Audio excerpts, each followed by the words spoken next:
I do believe that freedom of religion is, as well as with all of the other First Amendment rights guaranteed, are kind of like the foundational bedrock for our democracy. Students discussed the freedom of religion in the third week of the First Amendment on trial debates held in the Academic Media Center. Sophomore political science student Jacob Toth and junior criminal justice student Celine Serenkowski found that their majors helped them form their arguments. In terms of just the legal profession, I think mainly the criminal justice major deals a lot with law enforcement that works in tangent with the judicial players like prosecuting attorneys and a bevy of attorneys. So I think that sector has connected a little bit with this debate topic and everything, even though it's more civil law than criminal law. When I was a teenager, actually, I wanted to be a historian for the longest time. But I always did like politics. I attribute that to my brother Eric, who was always very outspoken politically. History and politics always go hand in hand, so my interest in history was always coupled with an interest in politics. They debated the 1983 Supreme Court case Marsh versus Chambers, examining a Nebraska ruling that allowed their legislators to start out their sessions with a prayer held by the state chaplain.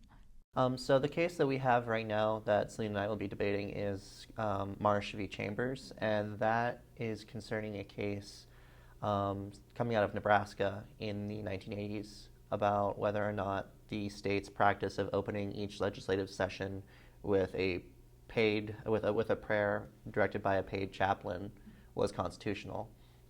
She's arguing against that practice, and I'm arguing in favor of it. I thought Marsh versus Chambers, which was interesting because it seemed as though currently it wouldn't be constitutionally acceptable, but it's still upheld as we speak. Before going into it, I was one of the people that I mentioned who saw separation of church and state as this very sharp line of division. And going into this case, I can definitely see how the waters become muddied and how it's not always a clear-cut answer. So I think that has definitely been something that makes it a little bit more difficult than perhaps, say, freedom of speech or freedom of the press, which tend to have much more definite measures. Toth delivered his opening statements first, arguing for the defendant, which stated that the prayer does not violate the Establishment Clause of the First Amendment. Serenkowski argued for the plaintiff, stating that the state chaplaincy does violate the First Amendment. I argue that it violated the Establishment Clause because it established a religion in a public atmosphere, which is against the First Amendment of the Constitution.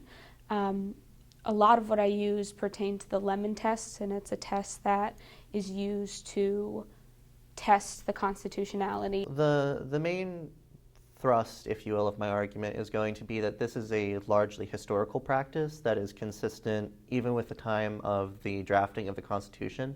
I looked at the Nebraska law, I looked at the aspects of the law, and I determined that it violated all three statutes of the Lemon test.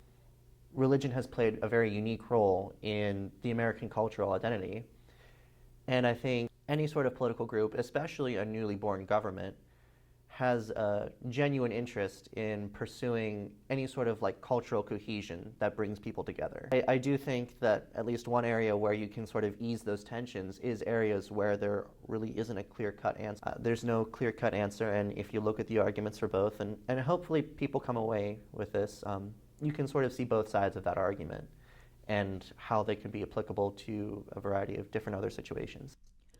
All students were invited to attend the live debate, including local high schools. After opening statements, rebuttals, and questions from the judge, students casted their vote on the most compelling argument.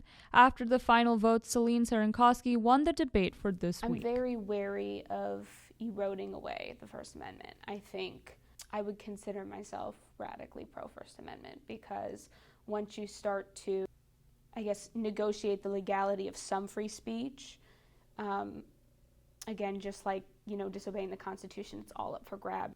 They tend to forget that the people in the most power get to make that decision. It's not us. It's the people in government that we may not agree with on the First Amendment who are saying, well, you can no longer say this because it's hate speech, so to speak, and hate speech isn't free speech. Well, it is free speech because it's speech in the United States.